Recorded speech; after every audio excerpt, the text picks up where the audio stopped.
La semaine dernière, c'était la semaine européenne de l'emploi pour les personnes handicapées. Et la semaine prochaine, dans quelques jours, il y a la journée mondiale des personnes handicapées, le 3 décembre exactement. Il y a aussi quelque chose dans le monde de l'handicap en entreprise, c'est la nouvelle réforme OETH, donc de l'obligation d'emploi des travailleurs handicapés, qui va rentrer en vigueur en janvier. Donc, plein de questions et le moment parfait, opportun pour parler handicap en entreprise. J'ai invité Amandine Pillot, qui est experte dans le domaine, et que je vais laisser se présenter et introduire le sujet. Bonjour à tous et merci Jennifer. Avec plaisir. Je vais arrêter ma présentation. Hop. Voilà, donc effectivement, le contexte fait que s'il y avait un moment à choisir dans l'année, ben, ce serait effectivement le bon moment pour en parler, pour parler de handicap en entreprise. Donc, c'est l'objet de ce canapé RH du jour. Dans cette petite introduction pour lancer les échanges sur le sujet, mais je vais rapidement me présenter. Je vais aborder quelques idées reçues pour pareil, lancer le sujet. Puis ensuite, je présenterai assez rapidement les lois, ce qui change et puis les leviers pour agir, donc les leviers qu'on peut mettre en place pour mettre en place une politique handicap volontariste pour commencer à engager son entreprise. Donc, je m'appelle Amandine Pillot. J'ai travaillé pendant une dizaine d'années dans différentes entreprises dans le monde du handicap. Je suis moi-même en situation de handicap puisque je suis malvoyante. Et c'est suite à toutes ces expériences que j'ai choisi de créer ma société il y a bientôt 3 ans maintenant, qui s'appelle AtouCap et au travers de laquelle en fait j'accompagne les entreprises comme une mission handicap externalisée. Donc, commençons par quelques idées reçues. C'est vrai que quand on prononce le mot handicap, on a souvent des mots qui nous viennent à l'esprit comme l'absentéisme ou le fauteuil roulant ou le fait que ça va être compliqué ou qu'il faut faire une bonne action. Ou, voilà, c'est souvent ce genre de termes qu'on a qui nous viennent en tête. Et donc, pour introduire ce sujet, je voulais quand même casser quelques clichés, quelques préjugés. Donc, effectivement, parmi les personnes handicapées, finalement, il n'y a que 4% qui sont en fauteuil roulant. En fait, 80% des handicaps sont invisibles. Et c'est assez énorme. Ça veut dire que, on est 12 millions, il y a 12 millions de personnes en situation de handicap aujourd'hui en France. Donc, on est vraiment tous concernés. Si vous n'êtes pas vous-même handicapé, il y a de fortes chances que votre oncle ou votre voisine ou votre boulanger le soit sans même que vous le sachiez peut-être. Dans le monde du travail, en termes de chômage, il y a 2 fois plus de chômage chez les travailleurs handicapés que chez les autres. Donc ça ne varie pas en fait. Alors le chiffre varie selon le... Bon là j'ai mis 18%, donc évidemment ça varie selon le taux de chômage global. Mais pour l'instant, depuis des années, on est resté à 2 fois plus de chômage chez les travailleurs handicapés. Et justement, alors une autre idée reçue là, que je cherche à combattre, c'est que chaque année, les études sur l'absentéisme montrent qu'en fait, le taux d'absentéisme est inférieur chez les travailleurs handicapés que chez les valides, contrairement aux idées reçues. Et ça s'explique parce que c'est souvent des gens qui ont des parcours plus chaotiques. Et donc, quand ils sont quelque part, eh bien, ils sont contents d'y être, ils s'impliquent et il y a au final voilà, moins d'absentéisme. Alors, l'OETH, donc l'obligation d'emploi de travailleurs handicapés, elle existe depuis 1987 en France. Elle a été, et depuis 1987, l'obligation est d'avoir 6% de travailleurs handicapés dans son effectif à partir de 20 salariés, pour toutes les entreprises de plus de 20 salariés. La loi de 2005 est venue renforcer cette obligation, donc c'est toujours 6%, mais effectivement, les contraintes ont été renforcées. Et puis l'actualité, c'est que cette loi de 2005, donc, elle a été aussi réformée. Et donc, cette réforme est entrée en vigueur au 1er janvier 2020. Donc, c'est un des sujets du jour. Bon, c'est un vaste sujet, donc je vais l'aborder assez rapidement pour cette introduction. Et puis, on pourra y revenir si ça vous intéresse dans les échanges juste après. Donc, quel est l'esprit de cette réforme ?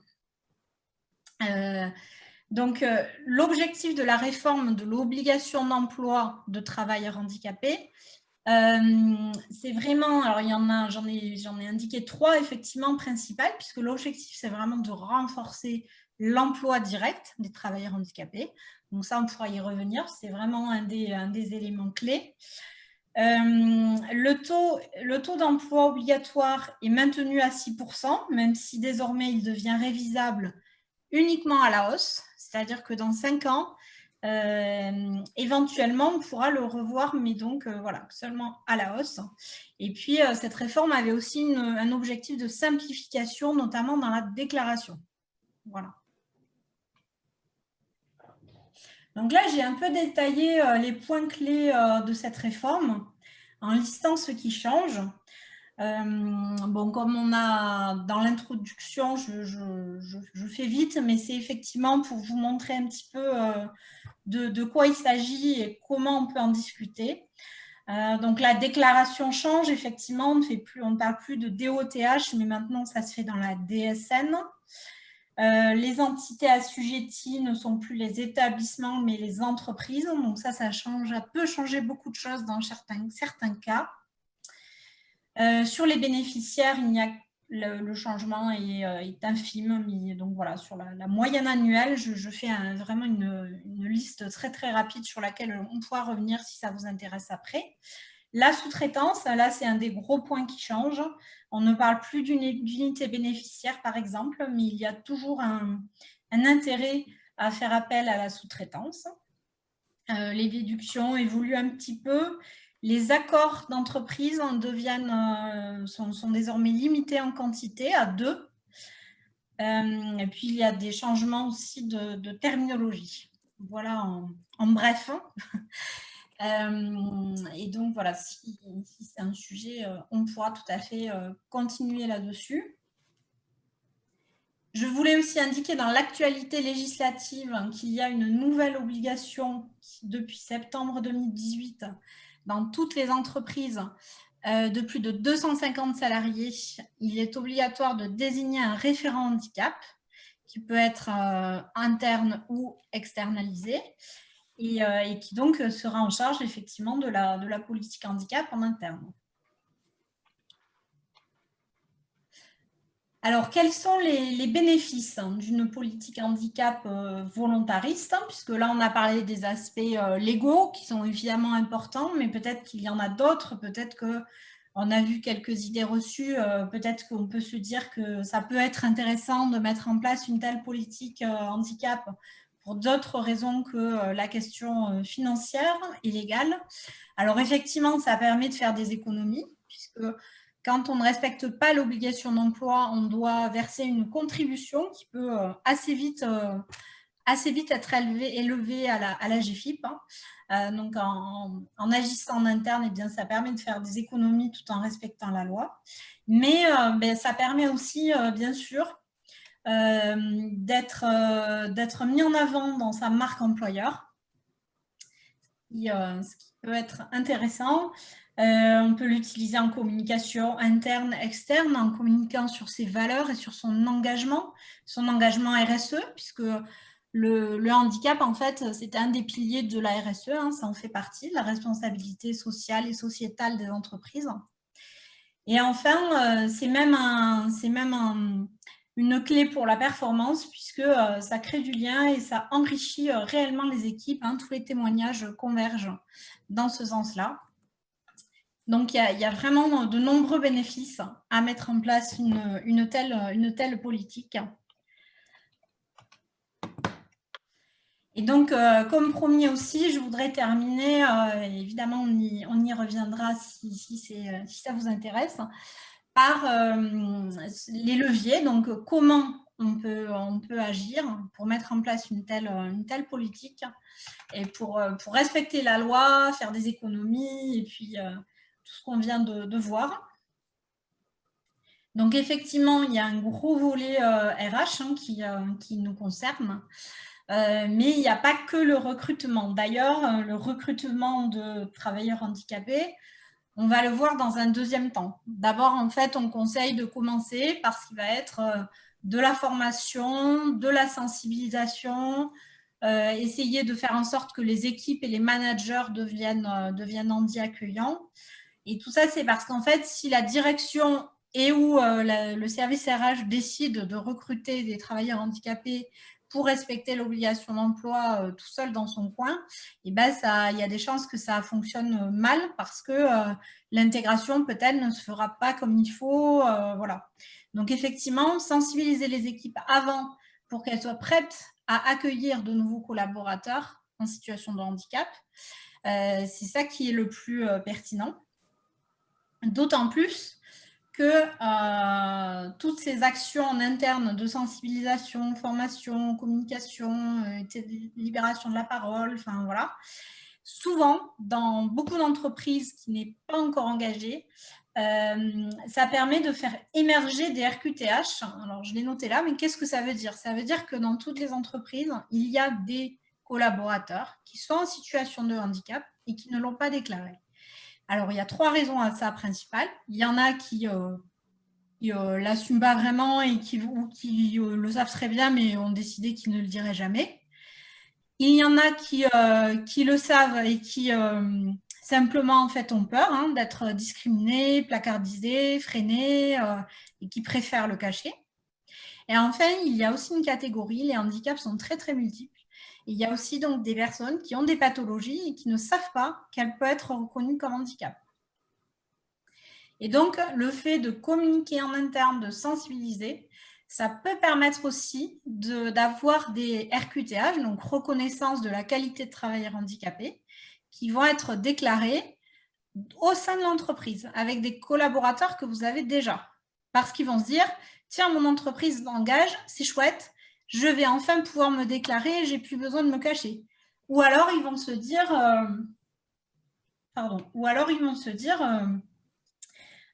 cool, enfin cool, pas cool, mais je ne savais pas que ma pathologie me donnait accès à ce statut-là. Voilà.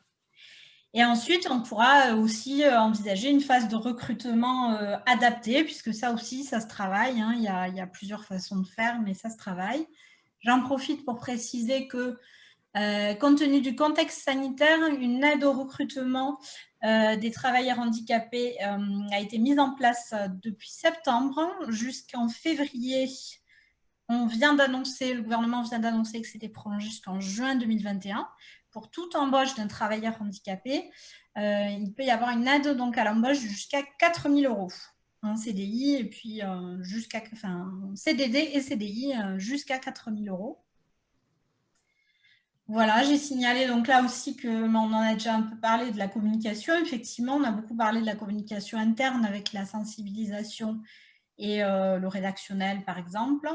Mais une fois que tout est mis en place en interne, on peut aussi communiquer en externe à destination de ses clients, de ses partenaires, de ses prestataires, de ses candidats. Voilà, vraiment pour communiquer sur ses valeurs et ce nouvel engagement qui est aujourd'hui complètement valorisé. Ce n'est plus gênant, effectivement, d'avoir des collaborateurs handicapés, ça devient un atout. Voilà.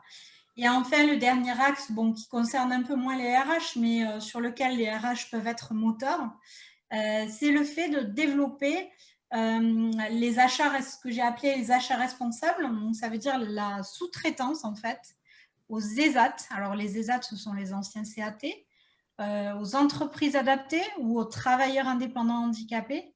En fait, le fait de sous-traiter des contrats, des missions à ces structures-là, va vous permettre d'avoir des réductions de la contribution à GFIP. Alors, il faut que ce soit fait dans une politique globale parce qu'il faut que ça ait du sens quand même.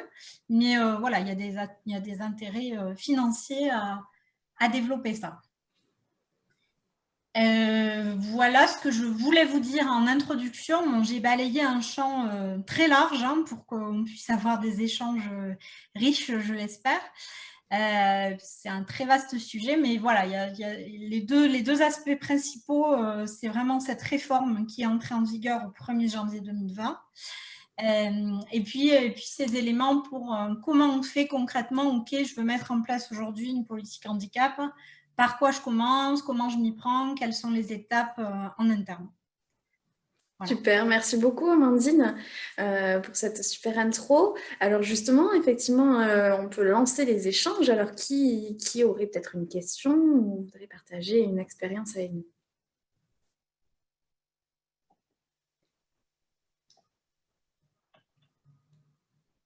Bonjour.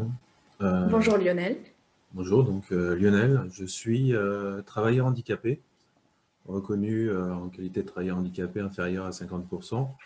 Donc un peu toutes les a priori des entreprises ainsi que le taux de chômage à 18%, voire même qui frôle le 19%, je le connais bien malheureusement. Donc je confirme les dires d'Amandine. Moi, j'ai eu beaucoup de... En fait, je suis en master dirigeant manager opérationnel d'entreprise parce que je souhaite créer mon entreprise dans un avenir très proche, donc septembre 2020, dans le cadre du conseil en B2B sur le domaine d'ailleurs du handicap auprès des entreprises. Donc, je ne vous spoil pas, je ne pique pas votre travail, ne vous inquiétez pas. C'est une information pour orienter les entreprises à aller vers vous pour montrer les avantages à engager un travailleur handicapé. En ce qui me concerne, c'est que je suis en alternance et ce que je trouve dommage aujourd'hui, c'est que il y a très peu d'offres qui permettent aux personnes un peu comme moi, qui sont comme moi, travailleurs handicapés, à avoir accès à l'alternance handicap avec réellement beaucoup de moyens. Là, j'ai trouvé une entreprise qui a accepté de me prendre en tant que collaborateur. Par contre, il ne peut me prendre qu'en stage. Et là, au niveau du stage, il n'y a strictement rien du tout en termes d'aide ou même de support aux entreprises, ce que je trouve une incohérence puisque la loi informe qu'il n'y a plus cette limite des 2% d'handicapés qu'une entreprise peut prendre. Donc je ne comprends pas cette idée de dire aux entreprises, vous n'avez plus de limite, vous pouvez prendre, entre guillemets, enfin bien sûr, pas que ce soit exagéré, mais autant de stagiaires que vous désirez, mais derrière ça, il n'y a aucune aide réellement, tant pour le stagiaire que pour l'entreprise, pour pousser cette démarche.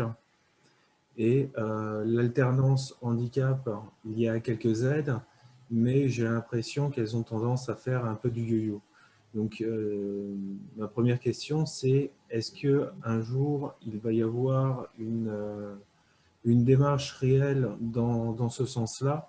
Parce que bon, des jeunes de 30 ans comme moi qui sont en situation de handicap, qui ont déjà travaillé, qui reprennent leurs études, qui veulent créer quelque chose par eux-mêmes puisqu'ils ne trouvent pas d'entreprise, il y en a de plus en plus.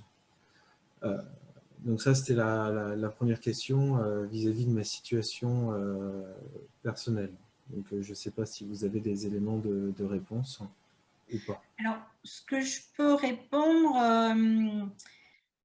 disons que, alors effectivement, en tout cas, alors, la limite de 2%, oui, enfin, disons qu'aujourd'hui, il n'y a plus de limite sur les contrats, c'est-à-dire que dans les 6% obligatoires, tous les contrats de travail comptent, y compris les stagiaires.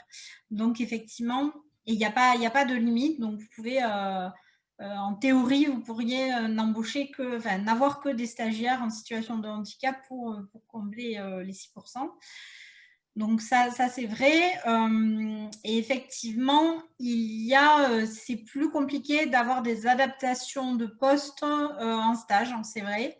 Alors là, je ne suis pas, moi, je fais pas la loi, donc effectivement, je ne pourrais pas vous dire quand et comment ça va changer. En tout cas, les deux éléments intéressants et favorisants, disons, qui me paraissent importants de noter, pour les recruteurs notamment et pour les RH, c'est que l'alternance, il y a quand même une exception qui est intéressante, hein, c'est que il n'y a pas justement de limite d'âge pour l'alternance pour les travailleurs handicapés. Donc ça veut dire qu'effectivement, quelqu'un qui va avoir, la plupart des handicaps d'ailleurs sont acquis au cours de la vie, suite à un accident de la vie ou un accident du travail. Donc souvent, ces personnes-là ont besoin de se reconvertir. Et là, elles peuvent tout à fait faire une alternance à n'importe quel âge, à 30 ans, à 40 ans, à 50 ans. Il n'y a pas la limite d'âge. Donc ça, c'est important de le préciser, autant pour les candidats, travailleurs handicapés, que pour les recruteurs, les RH. Voilà, ça peut être une bonne alternative. Et alors, j'avoue que je ne sais pas si dans le cas d'alternance, mais à mon avis, il y a quand même des aides au financement des adaptations de poste pour l'alternance, mais je ne les connais pas en détail. Et il existe aussi, et ça je suis d'accord, ça varie, mais donc il faut se renseigner, il y a des aides au recrutement d'alternants TH. Donc effectivement, l'AGFIP croit beaucoup à l'alternance, la soutient beaucoup.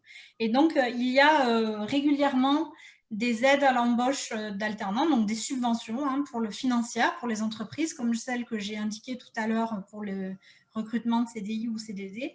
Il y en a très, très souvent pour l'alternance. Par contre, elles évoluent, effectivement. Elles sont sur une durée de 6 mois ou sur l'année, et puis elles changent. Elles sont plus ou moins importantes, elles évoluent. Il faut se renseigner sur le site de l'AGFIP pour savoir quelles aides sont en cours actuellement. Alors, je vois qu'il y a beaucoup de questions dans le chat. Merci Amandine, pardon, pour cet élément de réponse. Je vois qu'il y a beaucoup de questions dans le chat. Alors, je ne vais pas toutes pouvoir les prendre. Est-ce que, s'il vous plaît, vous pouvez les poser en direct? Ça sera plus facile pour tout le monde et vous aurez vos réponses de suite. Alors, je vois par exemple... alors, attendez, qui pose des questions? Oui, bonjour. Je suis Hélène Mondicipoire. Moi, la problématique que je rencontre, mais je pense que je ne suis pas la seule, c'est comment inciter, motiver les salariés à faire leur reconnaissance de travailleurs en situation de handicap. Et en plus, pour la petite anecdote, moi je donne un exemple, j'ai mon assistante qui, on parle plutôt librement et qui dernièrement a eu des gros problèmes de surdité. Elle a perdu complètement l'ouïe sur une oreille. Donc, je sais que ça peut faire partie des critères pour avoir une reconnaissance en tant que travailleur en situation de handicap. Sauf que elle a pu se faire appareiller par la mutuelle. Il n'y a pas de gêne particulier sur son poste. Pas d'intérêt pour elle à faire la déclaration. Donc très clairement, elle m'a dit qu'elle ne voulait pas la faire dans un premier temps parce qu'elle ne voyait pas l'intérêt pour elle de rentrer dans une démarche administrative assez lourde. Et finalement, c'est juste entre guillemets, parce qu'en plus elle connaît le système, des amendes, ce qu'on paye, etc., qui juste bénéficiera à l'entreprise et qui, elle, lui apportera pas de bonus ou quelque chose, en particulier. Bien, merci pour cette question. Alors, quel est l'intérêt de se faire reconnaître travailleur handicapé pour le salarié? Alors, je vais essayer de répondre, à moins que peut-être quelqu'un d'autre ait envie de répondre, un avis sur le sujet ou... Géraldine de Rességuier, je ne sais pas si on m'entend. Oui. Oui. Moi, je sais qu'il y a quelques années, j'étais sur une mission handicap, là, pas récemment, mais il y a quelques années, effectivement, déjà la question se posait beaucoup. Donc, quand on a lancé la politique handicap via un accord, pour le coup, c'était avant tout, je dirais, on leur disait qu'ils n'étaient pas salariés dits protégés au sens légal, mais que indirectement, ils l'étaient parce que dans le cadre du maintien dans l'emploi, on avait un budget formation qui leur permettait véritablement, de se maintenir dans l'emploi, mais même plus que ça, se projeter et évoluer. Sachant que, évidemment, après, il y a tout le côté aménagement de poste, qui n'est pas forcément, je dirais, un besoin complètement primaire pour occuper le poste, mais juste pour bien l'occuper de manière, je dirais, confortable. Donc là, il y a toute une série d'avantages et de nouvelles technologies qui apparaissent tous les jours. Et puis, il y a surtout, pour moi, un meilleur suivi en termes de management. C'est-à-dire qu'il y a la chargée de mission handicap potentiel, le manager et les ressources humaines qui, de concert, vont suivre la personne et auront tout intérêt, non seulement, je dirais, à la garder dans les effectifs d'entreprise, ne serait-ce que d'un point de vue financier, mais au-delà de ça, que ça se passe au mieux pour la productivité de l'entreprise. Donc, concrètement, c'est vraiment les intérêts de la personne en situation de handicap et de l'entreprise qui se rejoignent et qui se rejoignent via un budget grâce au handicap. Super, merci d'avoir apporté ces réponses. Merci pour votre retour. Juste que j'ai oublié de préciser et qui est important, c'est que moi je suis dans une structure où on n'est pas 50 collaborateurs, on doit être 48 ou 49. Et je n'ai pas les moyens, moi je suis la seule responsable ressources humaines et j'ai une assistante, donc moi j'ai été aussi, j'ai piloté le sujet où on avait un taux d'emploi de personnes en situation de handicap à 6%, mais j'avais une équipe, on avait fait des relais, etc. Quand on est moins de 50, c'est plus compliqué déjà, de développer une politique pour inciter les gens à faire reconnaître leur handicap, puisque là on vise clairement les personnes où le handicap est visible ou les personnes qui sont confiées. Et la même chose, c'est la protection dans l'emploi, ça voudrait dire que là, aujourd'hui, la personne est en risque et ce n'est pas le cas.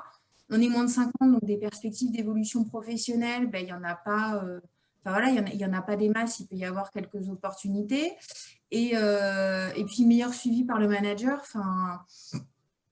Encore une fois, là, on est moins de 50, on n'a que des équipes de proximité. Donc, moi, la difficulté à laquelle je me heurte, c'est vraiment celle-là, aujourd'hui. Et c'est compliqué, en fait, parce que je pense qu'il y en a plus, voire il y a d'autres personnes, parce que, pareil, je sais qu'une pathologie qui peut être déclarée comme un handicap, mais qui est très compliquée pour les personnes à assumer, c'est les dépressions nerveuses, par exemple.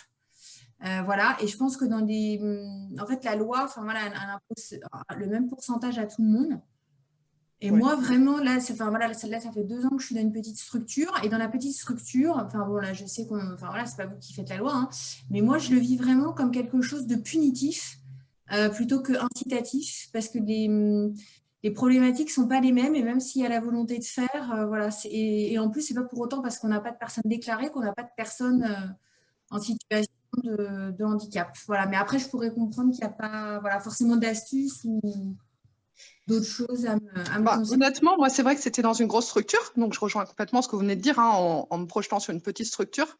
Maintenant, ce qui avait bien marché dans une grosse structure, ça n'avait pas beaucoup coûté en coût zéro et en temps un petit peu, à savoir à la machine à café, en fait, parler avec chaque personne qui venait, en fait, en disant est-ce que vous savez ce que c'est que le handicap, et en fait, en mettant en confiance. Et ça a amené, en l'occurrence, sur une matinée où j'y avais participé, parce qu'à l'époque, j'étais que au recrutement, donc je n'étais pas sur le maintien dans l'emploi ou les sensibilisations plus que ça. Mais en tout cas, cette matinée-là, ça m'avait quand même amené 3 personnes à se déclarer. De cette manière-là, vraiment, juste en discutant, en fait, de manière un peu informelle, à la machine à café. Oui, alors, très bonne idée. Pour compléter, tout ce que vous dites, toutes les deux c'est complètement dans la réalité, effectivement. Alors, d'abord, je voudrais dire qu'effectivement, pour quelqu'un qui vient finalement d'avoir un handicap récent, la démarche psychologique peut être longue, en fait. Et donc, c'est pas forcément parce qu'elle refuse de le faire aujourd'hui qu'elle refusera de le faire dans quelques mois. Parfois, il faut aussi accepter qu'il y ait ce temps. Cette démarche, c'est une démarche psychologique qui peut être assez lourde dans certains cas. Donc ça, malheureusement, on n'y peut pas grand-chose. C'est humain. Et du coup, il n'y a pas d'autre possibilité que de le respecter. Après, alors, les avantages qu'il peut y avoir à se faire déclarer, outre que d'aider son entreprise, alors je suis d'accord avec tous les arguments que vous avez donnés, Madame Doré-Séguier. En outre, j'ajouterais aussi qu'il y a les droits à la formation sont accrus. Donc, le compte CPF est davantage crédité pour un travailleur handicapé. Alors, ça dépend de l'âge de la personne, mais il peut même y avoir des avantages à la retraite pour partir plus tôt. Donc, ça peut être aussi intéressant à mettre en avant. Et après, là où je suis d'accord sur les discussions informelles à la machine à café, alors pourquoi pas? Mais en tout cas, effectivement, de communiquer, de sensibiliser, donc de faire une petite action de sensibilisation ou effectivement juste une petite présentation, alors formelle ou pas, mais effectivement autour d'un café. Je crois que c'est ça, honnêtement, qui a été important parce que pour avoir un peu participé quand même à des choses plus formelles et informelles, j'ai vraiment vu la différence du cadre informel qui finalement faisait que les personnes s'exprimaient plus librement, plus en confiance. Il n'y avait personne pour écouter, personne pour juger. Et du coup, c'est plus facile finalement de parler franchement, de manière toujours pédagogique, hein, mais de parler avec les personnes librement, plus rapidement quelque part. Enfin, je sais que franchement, c'est vraiment une façon de communiquer avec la personne qui amenait vraiment plus facilement à se libérer dans la parole. Alors, ça peut très, très bien fonctionner, mais quand je parle de monter même une petite sensibilisation, hein, quelque chose de tout simple qui coûtera très peu ou pas d'argent, ça peut permettre aussi de montrer à l'ensemble du personnel finalement que l'entreprise s'engage et du coup même des gens que vous n'auriez pas identifiés, qui souffrent d'une pathologie complètement invisible et qui ne l'ont jamais dit, et ben ça peut, moi je l'ai déjà vu très souvent, hein, où après une sensibilisation, ça va justement libérer la parole et générer des déclarations en fait. Hein. D'accord. Voilà. Mais je suis d'accord qu'une discussion informelle peut tout à fait… Bonjour, c'est Alain. Donc, je suis correspondant de travailleurs handicapés dans l'établissement SNCF à Dijon, en Bourgogne-Franche-Comté. Il y a 2 ans, suite à des problèmes personnels, ça s'est traduit par un mal de dos chronique, c'est-à-dire une lombalgie. Et donc, j'étais suivi par on va dire, un N+1 en correspondant de travailleurs handicapés, sachant qu'on est quand même outillé à la SNCF pour faire mener une politique du handicap. Et du coup, ça a permis donc, ça a mis du temps à monter le dossier. On va dire, on revient à l'année 2019, donc 1 an après, quoi, mes problèmes de dos. Le dossier donc, a été monté avec les MDPH, le médecin du travail, le médecin traitant et tout. Et du coup, le dossier a été validé en décembre 2019, donc il y a 1 an. Et surtout, entre-temps, dès qu'on a reçu l'accord de la MDPH, j'ai pu avoir comme il se passe hélas dans beaucoup de pays, mais pas nous, bien sûr, mais un bureau qui monte et qui descend avec un fauteuil adapté. Quoi. Et hélas, moi, c'est fait en curatif, mais ça devrait être en préventif dans toutes les entreprises où les agents sont en travail sédentaire et tout. Quoi. Donc, depuis ce temps-là, je suis devenu correspondant de travailleurs handicapés de mon secteur. Et je suis aussi coordinateur formation. Donc, en début d'année 2020, j'ai parlé du CPF et j'ai vu qu'il y avait des avantages concernant le handicap. Donc, je vais refaire une communication en début d'année aux dirigeants, aux DPX, déjà pour leur parler justement que les gens se déclarent MDPH, quoi, qu'ils soient sensibilisés à ça. Parce qu'il y en a beaucoup de com, on est très fort là-dessus en com. Après, c'est vrai que. Mais après, il faut être allé sur le terrain, puis rencontrer les dirigeants de proximité, je répète, pour faire avancer les choses. Donc voilà les choses qu'on fait. Et là, sur notre région, on a participé à la semaine du handicap à notre façon en distanciel. D'habitude, on fait ça en présentiel, mais on l'a fait en distanciel. On a utilisé, ça s'appelait comment ça s'appelle comment je ne sais plus quoi. C'était une présentation sur l'accompagnement de la maladie, des maladies invisibles. Et c'était sur le cancer et tout. C'était avec, je ne sais plus quoi, at Work, We Care at Work, l'organisme. Parce qu'au début, on voulait faire une représentation théâtrale et puis pour essayer de mobiliser et tout. Hein. On avait réussi à faire venir l'an dernier un comédien qui était en fauteuil roulant, qui a fait de l'humour sur son handicap et surtout. Donc voilà, quoi. Je veux dire qu'on est vraiment là-dessus. Mais autant j'écoutais ce qu'ils se disait avant sur les petites structures. D'accord, ok, c'est hyper dur d'avoir les 6%, mais pour les grosses aussi. Hein. Donc c'est vrai que c'est quand même compliqué. Alors on a aussi un dispositif, ça s'appelle Entrain, c'est un dispositif d'alternance. Bon, je ne vais pas vous donner tous les détails, mais qui permet de faire une alternance pour certains métiers de la SNCF, pas tous évidemment, hélas. Je veux dire, hélas, je n'ai pas le droit de dire ça évidemment, je veux dire hélas, mais je veux dire, voilà, quoi, ça permet d'avoir des. Voilà, c'était mon intervention. Et je suis content d'avoir merci Alain. Qui monte et qui descend. Et puis là, je suis chez moi, et je suis handicapé parce que du coup, je suis bien moins installé parce que je fais 3 jours de présentiel et 2 jours de télétravail. Mais bon, c'est déjà pas mal. Donc, on espère en revenir en présentiel régulièrement. Alain, merci pour votre intervention. J'ai juste 2 petites remarques, si vous permettez. Il y en a une, alors, il y en a une, c'est pour vous donner une info à vous, et une autre qui me permet de rebondir. Alors, je vais d'abord rebondir.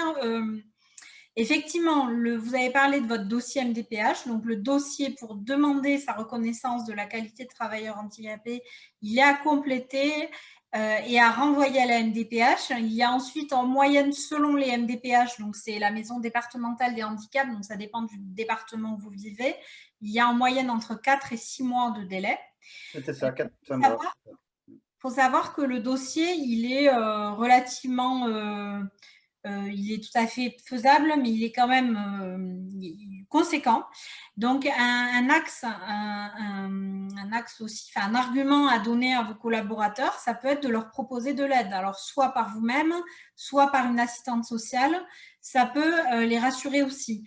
Et ou même de leur accorder une demi-journée de congé supplémentaire, par exemple, pour aller voir leur médecin et faire les certificats médicaux. Ça aussi, je vous coupe, mais nous, à la SNCF, c'est carrément 2 jours pour monter son dossier.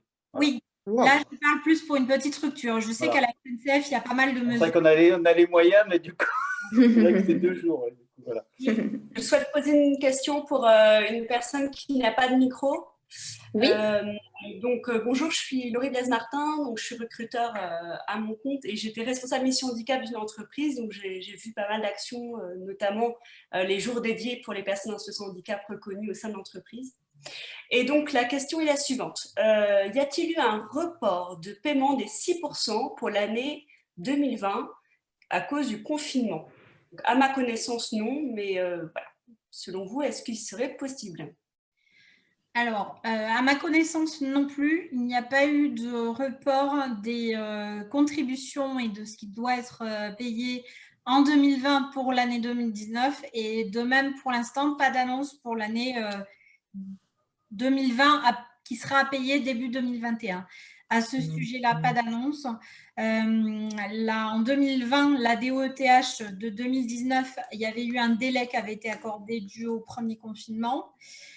L'autre élément qu'il y a eu aussi, et ça me permet de donner l'information que je voulais donner à Alain de la SNCF, mais qui est lié au confinement, disons, qui n'a pas de rapport avec le paiement de la contribution, c'est que l'AGFIP finance... Ah oui, mais comme bon, je finis. L'AGFIP finance l'adaptation des postes de travail en télétravail.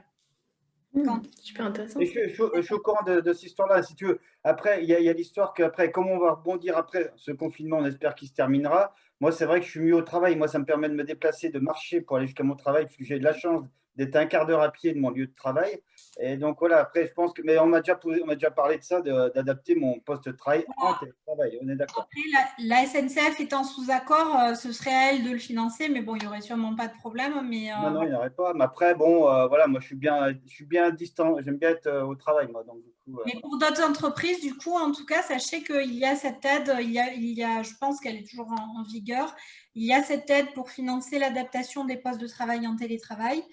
Et voilà, bon, j'ai un peu dérivé de la question de Laurie, mais qui est à La Rochelle, je crois. Et donc, oui, en tout cas, à ma connaissance, non, il n'y a pas de report de la contribution à GFIP qui sera a priori à régler en début d'année prochaine, sauf s'il y a d'autres annonces d'ici là. Voilà. Tout de suite, pour rigoler 2 secondes, c'est-à-dire que moi, comme j'occupe aussi de la formation et je suis un peu le CPF, vraiment, on avait jusqu'au 31 décembre pour mettre pour mettre ses heures de diff sur son compte personnel de formation. Ils ont décalé de 6 mois, ça. Non, mais bon, ça, c'est pas la même chose, ok. Mais voilà, c'est pour dire qu'il y a eu une démarche. C'est reporté à fin juin 2021 pour mettre ses heures de diff et avoir du coup, en conséquence, de l'argent en plus sur son compte. Mais bon, c'est pas la même chose. Du coup, cette année, ils avaient décalé donc le fait de déclarer la déclaration et donc le paiement aussi, du coup, ils l'avaient décalé, mais il n'a pas été annulé ou. Voilà. Amandine, excuse-moi. Angéline, du coup. Ah, sinon je laisse parler. Oui, si, allez-y, Angéline. Allez-y. Bonjour déjà. Oui, c'est super intéressant ce que vous dites, ça c'est clair. Après, c'est vrai qu'Amandine, tu as parlé de quelque chose aussi qui m'intéressait, c'est une aide à l'aménagement, c'est ça, pour le télétravail? Oui, ça, C'est super important parce que j'ai mon homme là qui a eu une tendinite suite aux troubles musculo-squelettiques et du coup, c'est vrai que c'est pas du tout adapté et ouais, du coup, c'est intéressant, ouais, complètement. alors j'espère Pour qu'elle les est prises toujours d'arrêt de en travail. vigueur. Elle a été annoncée pendant le premier confinement. J'espère qu'elle est toujours en vigueur. Elle est à demander par l'entreprise à l'AGFIP en fait. Donc il faut que la personne, votre compagnon ou mari soit reconnu travailleur handicapé. Et à Ouais. ce moment-là, effectivement, l'AGFIP finance cette adaptation du poste de travail en télétravail. Ouais. D'accord, ouais, donc il faut voir ça du coup avec la GFIP. D'accord. Voilà, alors si c'est toujours en vigueur, hein, je n'ai pas vérifié, j'avoue. Mais Et là, il a signé son avenant, parce qu'il y a un avenant à signer du coup pour le télétravail. Il a bien envoyé aussi l'assurance habitation, comme quoi les fournitures sont bien couvertes hein, en cas de vol ou en cas de vandalisme, etc. Parce qu'il y a toute cette procédure à faire. Mais c'est vrai que cette aide-là, je ne connaissais pas. il a un poste adapté sur son lieu de travail habituellement? Du tout. Il travaille dans la salle à manger. Non, mais Oui, sur au son lieu bureau. de travail Ah habituel. oui, parce qu'il est Voilà. directement sur le site. En fait, Donc, il c'est fait dans ce téléconseiller. cadre-là, il y a cette aide de la GFIP pour ça, effectivement, oui, tout à fait. D'accord, ok. Alors, On va c'est savoir, parce que c'est vrai que... soit à se rapprocher de la GFIP, soit à informer l'entreprise de cette aide plutôt, puisque là, c'est l'aide, c'est l'entreprise qui percevra l'aide, oui. C'est l'entreprise qui, pardon, ça a C'est coupé? l'entreprise qui demande et perçoit l'aide pour financer cette adaptation post. D'accord, ok. Oh, mais c'est dommage qu'il... Enfin, c'est bizarre que l'entreprise n'a pas fait le nécessaire. Enfin, Après, c'est Pas pas au toujours courant. connu, ça se fait automatiquement. c'est pas toujours connu par toutes Ah, les c'est pour ça, ouais. entreprises. Ouais, ouais. D'accord. Donc, c'est qui doit faire la démarche? C'est lui? C'est l'entreprise? C'est la RH? C'est moi? C'est l'entreprise, effectivement, puisque là, c'est une Normalement, aide, oui. c'est une aide qui est accordée à l'entreprise pour financer l'adaptation On du est poste de d'accord, travail ouais. du salarié à domicile. Ok, d'accord. Et elle est Ouais, toujours en vigueur, encore une fois, c'est puisqu'elle bon à a savoir, ouais. été lancée au premier confinement. Ouais. D'accord. Excuse-moi de reprendre à la volée, mais je pense qu'on est au début de quelque chose par rapport à ce télétravail. Il y en aura de plus en plus, donc je pense qu'il y aura de plus en plus de cas aussi de Ah bah, je pense. problèmes des TMS, des choses comme ça. Du coup, voilà. Donc, On n'y pense pas, hein. On n'y pense voilà, pas. exactement, c'est C'est ça. complètement. Hein. Bon, déjà, dans le cadre du travail, Ouais, sur le post-travail, ok, mais que chez nous, là, il faut voir les gens, ils sont dans un état, ils sont mal installés, etc. Ils sont dans leur ça, canapé, dans leur lit, dans leur machin. C'est sûr que le dos, il ramasse, hein, puis d'autres choses aussi. Hein.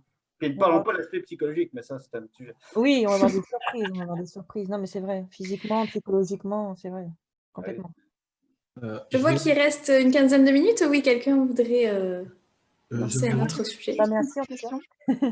j'aimerais juste rebondir sur la question du télétravail. Si le travailleur handicapé, chez lui, n'a pas de siège adapté, par exemple, et qu'en entreprise il l'a, il peut voir avec son Cap emploi, je le sais parce que je les ai eus il n'y a pas longtemps, pour aider dans certaines conditions, jusqu'à un certain montant, une aide pour pouvoir acheter du matériel et s'adapter, en plus de ce que la GFIP peut proposer. D'accord. Super, merci pour cette astuce. Est-ce que quelqu'un aurait une autre problématique à nous partager pour Oui, Julie. Bonjour. Donc, je vais commencer par me présenter. Donc, je suis Julie Thésorière, je travaille pour la société qui s'appelle Zinium.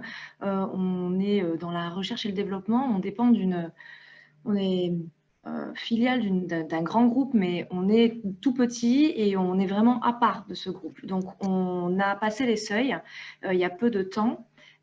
Et moi, donc, dans mon parcours, j'ai été formée à la direction des structures médico-sociales, donc avec tout ce qui tourne en termes de formation autour des personnes vulnérables, du handicap, etc. J'ai travaillé en IME auprès d'enfants autistes. Donc, j'ai été au cœur des questions des familles et autres autour de la MDPH que j'avais en ligne régulièrement, la sécurité sociale, la CAF, hein, toutes ces structures qui tournent autour de la prise en charge du côté plutôt des familles. Et aujourd'hui, moi, je travaille dans une société qui est plutôt... comme on peut, elle n'est pas tout à fait industrielle, mais on va dire, je vais faire un rapprochement un peu plus simple pour simplifier les choses. Donc aujourd'hui, je suis un petit peu de l'autre côté finalement, et donc je suis responsable RH dans cette structure. C'est moi qui m'occupe des recrutements. Et je me retrouve avec la situation qui fait que, bah oui, on a passé un seuil. On a 3 ans pour pouvoir répondre à cette obligation et ne pas avoir à payer finalement, alors qu'on pourrait avoir quelqu'un, un nouveau collaborateur qui intégrerait nos équipes et qui comblerait les 6% finalement de personnes handicapées qu'on pourrait recruter. Le problème, c'est qu'on est dans une structure avec des profils de postes tellement spécifique que c'est très compliqué pour nous en fait de trouver une personne qui porteur d'un handicap quel qu'il soit et qui puisse intégrer nos équipes. Et en fait, alors c'est vrai qu'à ce jour, on a passé les seuils, je crois que c'était au mois de mars, quelque chose comme ça. Donc les questions on s'est pas trop posé de questions parce que de toute façon il y avait le confinement et qu'il y avait tellement d'autres choses à gérer dans l'immédiat. Aujourd'hui, c'est quelque chose qui revient parce qu'on s'apprête à faire une plus grosse campagne de recrutement, je l'espère, d'ici 2021, même si on est un peu dans une phase un peu entre deux à cause du confinement et puis d'autres choses internes qui sont en cours de négociation. Mais du coup, je m'interroge énormément sur où aller. Pour finalement trouver quelqu'un qui rentre dans cette case-là, qui n'est pas si évident, parce que quand on passe par des sites ou même où on indique clairement que l'on cherche quelqu'un avec le porteur d'un handicap, ou en tout cas qu'on est ouvert, comme c'est la phrase un peu type, ouvert au recrutement d'une personne handicapée, et ben en fait aujourd'hui ça fait donc 2 ans que je suis dans cette structure et que je recrute et je n'ai jamais quelqu'un qui s'est positionné en tant que tel. Bien sûr que la conversation ne s'est pas portée dessus, donc peut-être que parmi les gens que j'ai pu rencontrer lors des phases de recrutement, il y a peut-être quelqu'un qui portait un handicap et qui n'en a pas parlé dans l'immédiat, mais finalement c'est quelque chose qui est vraiment difficile dans certains domaines d'activité. Aujourd'hui, je vais être amenée et non pas à recruter des profils comme les miens, c'est-à-dire du support où c'est un peu plus facile finalement à trouver, et encore, mais je vais être obligée de recruter, oui, des ingénieurs avec des spécificités. On travaille en laboratoire, il y a des étages, on a la malchance d'être dans un bâtiment qui a un ascenseur qui est tout à fait adapté, mais qui malheureusement a des couacs comme dans beaucoup d'endroits et donc avec un ascenseur qui ne fonctionne pas toujours. Il y a clairement une personne qui physiquement montre un handicap qui ne fait pas partie de notre société, mais d'une autre société occupant le bâtiment. Et moi, je pense à lui à chaque fois qu'il y a un problème d'ascenseur. Je ne sais pas comment il fait pour monter au 2e étage. Aujourd'hui, il est probablement en télétravail la plupart du temps. Je ne lui ai pas posé la question, mais c'est vraiment quelque chose qui nous interroge parce que c'est compliqué pour une structure dans laquelle on a des emplois déjà rares. Nous, on a des profils, quand on cherche des profils, ils sont déjà rares sur le marché, mais alors en plus, trouver une personne avec un profil handicap, eh ben, moi, ça me paraît impossible. Et pourtant, je ne suis pas du genre à... Effectivement, il y a beaucoup de problématiques à trouver ce genre de profil. Est-ce que parmi les participants... Moi, c'était mon rôle pendant 3 ans. C'était recruter essentiellement des ingénieurs pénuriques en société de service. Donc, il fallait que ça satisfasse aussi côté client ou en équipe.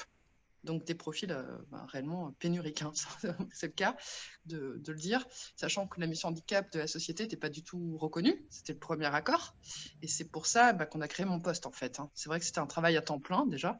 Après, il n'y a pas de CVTech magique, mais j'ai envie de dire, côté non-TH, c'est pareil. Il n'y a pas une CVTech qui... On peut peut-être parler de l'APEC, mais sinon, c'est la multiplication des canaux qui permet de trouver.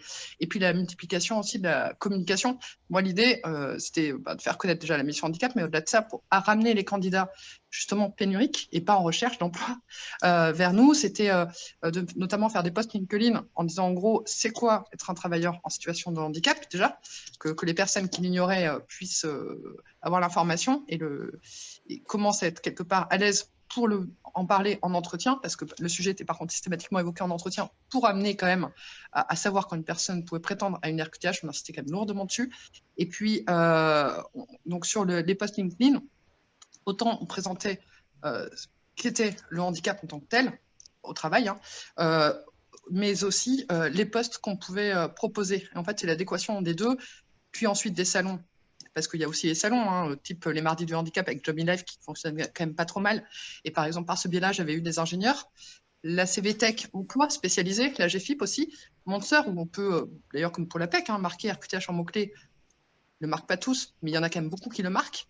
Donc finalement, on arrive quand même à avoir des CV et des profils, je dirais, relativement pénuriques avec une RQTH.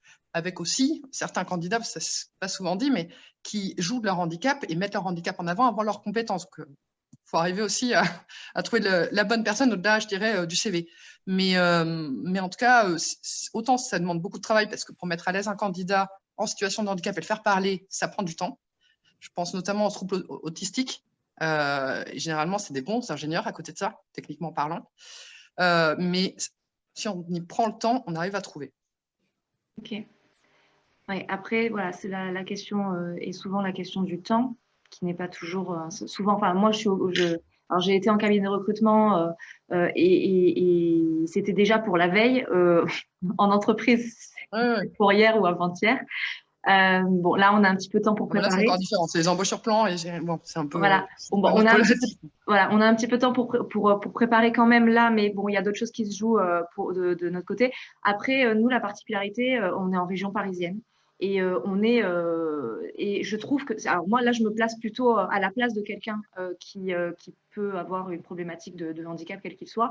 Si on est sur un handicap physique, on peut, enfin j'imagine que la difficulté peut être les déplacements, parce qu'on n'est pas dans une zone, elle est accessible, mais c'est pas si simple que ça.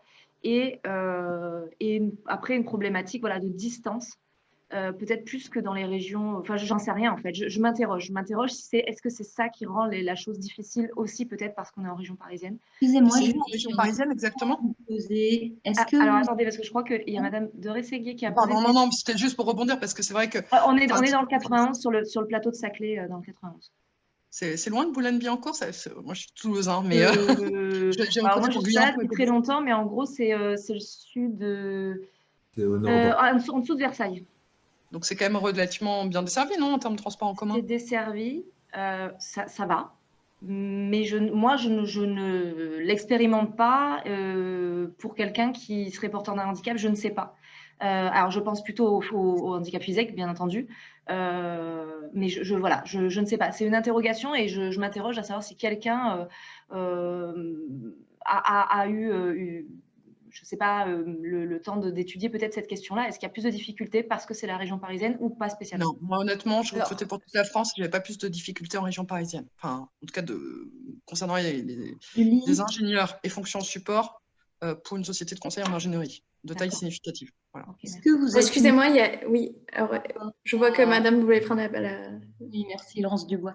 Est-ce que vous êtes en rapport avec les écoles, les universités, d'où pourraient être issus les postes qui vous intéressent? Parce qu'au sein des universités, ils ont aussi des missions handicap et ils accueillent quelques personnes en situation de handicap. Généralement, on dit, c'est peut-être bête de l'annoncer comme ça, hein, mais que dans les structures, qu'elles soient entreprises, enfin, quel que soit le type, ou dans les universités, il y a entre 8 et 12% de personnes en situation de handicap, alors reconnues ou pas. Donc après, il y a toute la sensibilisation dont on a déjà parlé.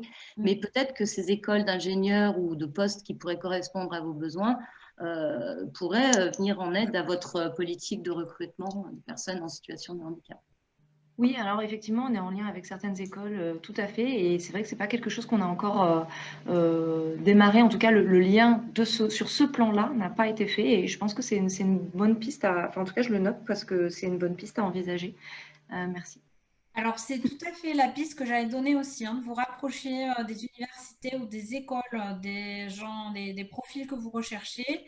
Et effectivement, c'est comme ça qu'on peut identifier dans des métiers pénuriques des travailleurs handicapés qui ont les compétences recherchées. Donc ça, c'est une super piste. Effectivement, comme ça a été cité aussi, hein, tous les job boards spécialisés, donc le site emploi de la GFIP, il y en a plein d'autres, il y a handicap.fr, il y a Talentéo, il y a plein de sites spécialisés. Alors moi, Talentéo, j'ai eu du mal à recruter par ce biais-là, parce que j'y croyais beaucoup au départ. Honnêtement, je n'ai pas réussi à recruter par Talentéo. Faire connaître la mission handicap, communiquer, oui, mais recruter, non. Ça Y doit compris en leur dépendre. laissant d'ailleurs, je ne sais plus comment on appelle ça, mais en gros, en leur donnant un budget pour recruter. On a essayé aussi ce canal-là, entre guillemets, recrutement externalisé. Ça n'a pas fonctionné. D'accord. Alors, ça doit peut-être dépendre des métiers, parce que moi, dans certaines entreprises, ça a fonctionné, mais OK. Alors, peut-être, il y a, ce que j'allais ajouter, moi, c'est les salons spécialisés online aussi, type Hello Handicap. Peut-être que certains d'entre vous ont testé aussi. Ouais, ça fonctionnait. Ça a été efficace ou pas? De mémoire, oui. Après, je ne ferai plus vous distinguer exactement parce que j'en ai fait pas mal des salons, mais globalement, ça fonctionnait. Alors, toujours pareil, le truc, c'est qu'on fait 50 entretiens, et il y en a d'autres bien, mais bon, il y en a d'autres bien. Donc, c'est… En tout cas, Hello Handicap, c'est un salon online qui existe depuis plusieurs années. Hein, ça ne date pas de cette année à cause du confinement. C'est un salon online réservé, dédié aux travailleurs handicapés. Voilà. Et c'est eux qui se mettent sur l'agenda du recruteur, c'est ça, hein, de mémoire? C'est celui-là? Je crois, oui, c'est ça. C'est celui-là qui fonctionnait le mieux, c'est ça, je pose la question. Il me semble. Merci beaucoup du coup. Et je voulais aussi vous rajouter une info à votre témoignage. Avec la réforme que j'ai évoquée très rapidement tout à l'heure, donc vous n'avez plus 3 ans pour vous mettre en règle, disons. Vous avez 5 ans désormais. Donc ça vous laisse un peu le temps de voir comment vous organiser et comment recruter. Oui, c'est vrai. En plus, je l'ai vu en début d'année parce que ça a évolué cette année et effectivement, j'ai continué à garder les habitudes. Bon, mais super, merci à tous pour vos échanges. Je vois qu'il est déjà 15 h, donc je dois clôturer ce sujet. Comme d'habitude, vous recevrez un compte-rendu des échanges et le replay vidéo. Est-ce que, Amandine, vous verriez un dernier mot à dire à nos participants?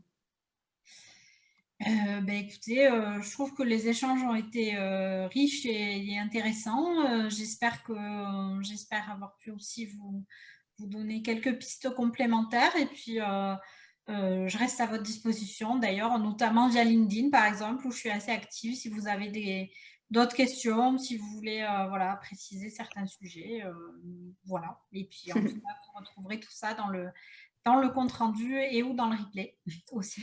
Super. D'ailleurs, je vous inviterai à continuer les échanges sur l'événement directement sur LinkedIn. Si vous avez encore des questions ou des échanges de bons plans entre vous, n'hésitez pas à partager tout sur ce canal-là. Je vous donnerai toutes les informations sur le compte-rendu. Ne vous inquiétez pas. Je vais lancer un groupe pour échanger sur LinkedIn ou pas? Oui, je vais le mettre directement sur l'événement de LinkedIn. Au moins, vous pouvez échanger directement dessus. Il n'y aura pas de problème. Je vous mettrai les liens.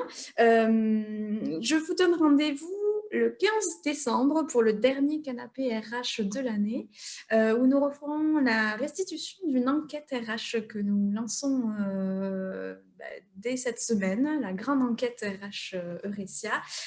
Donc, voir ce qui a changé sur le métier RH et voir les solutions apporter et voir comment on peut continuer à faire mieux. Donc, Ah, pardon. Pardon ? Du coup, c'est le 15 décembre, c'est ça, hein? Oui, le mardi 15 décembre. C'est dans 3 semaines. J'ai dû un peu décaler la date par manque de temps. J'ai vérifié, alors pour Angéline qui se posait la question pour son mari, les aides de la GFIP, notamment en télétravail, sont prolongées jusqu'au 28 février 2021. Ah, d'accord. Pourvu que la personne ne télétravaillait pas avant, c'est la condition. Et évidemment, on passe par l'entreprise qui fait la demande à la GFIP, plafonnée à 1 000 €. Il y a aussi des aides de transport exceptionnelles pour les personnes qui sont dites à risque et qui donc ne peuvent plus prendre le transport en commun. Et il y a un plafond aussi pour ça en ce moment. Ah ouais, donc il faut vraiment… Ouais, d'accord. Là, il y a plein de choses. Et ça s'arrêtait, mais c'est prolongé jusqu'à février 2021. Mais la dépense doit être faite, évidemment, maintenant. D'accord. Après, tu dis pas télétravail avant, mais c'est vrai que pendant ça veut dire ne pas avoir eu un accord de Enfin, c'est quelqu'un qui ne télétravaillait pas avant. Voilà. Avant quoi? Avant la deuxième vague? On va dire avant la première vague. Merci pour ces informations en plus. Je suis vraiment désolée, je dois couper cette discussion, mais je vous donne vite rendez-vous sur le lien LinkedIn via le compte rendu. En tout cas, je vous souhaite tous très bon courage. Merci beaucoup d'être venus. Merci beaucoup Amandine Pillou pour votre aide et votre intervention. Je vous dis tous à très bientôt. Merci à tous et très bonne journée et à bientôt. Merci encore. Au revoir, merci. Merci, bonne journée à tout le monde. Bonne journée. Bon courage.